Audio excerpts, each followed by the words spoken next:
Dengue প্রতিরোধ ও জনসচেতনতা বৃদ্ধিতে দলের নেতাকর্মীদের সক্রিয়ভাবে এগিয়ে আসার আহ্বান জানিয়েছেন বিএনপির কেন্দ্রীয় স্বেচ্ছাসেবক বিষয়ক সম্পাদক মীর শরফত আলী সপু। শুক্রবার বেলা ১১টায় মুন্সিগঞ্জের শ্রীনগর উপজেলার ছনবাড়ি এলাকায় ডেঙ্গু প্রতিরোধে এক জনসচেতনতামূলক কর্মসূচির আয়োজন করা হয়। সেখানে লিফলেট বিতরণ, বর্ণাঢ্য র্যালি ও পথসভা শেষে সাংবাদিকদের মুখোমুখি হন মীর শরফত আলী সপু।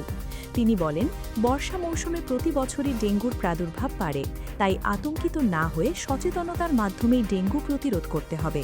এ সময় তিনি সবার নিজ নিজ বাসাবাড়ির আশেপাশে জমে থাকা পানি দ্রুত অপসারণ এবং পরিবেশ পরিষ্কার পরিচ্ছন্ন রাখার আহ্বান জানান।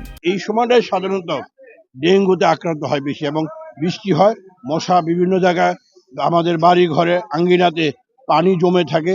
ইয়ের মধ্যে কি বলে, পাত্রতে, খালি পাত্রটা কখনো রাখা যাবে না, সেই পাত্রটাকে সরিয়ে ফেলতে হবে যাতে পানি কোনো মতেই না জমতে পারে। কারণ পানির মধ্যেই ডেঙ্গু হয় এবং ডেঙ্গুর সেই জিনিসটাকে আপনার ডিম পারে এবং ডিমের মাধ্যমেই সেটা ডেঙ্গু বিভিন্ন জায়গায় ছড়িয়ে যায়।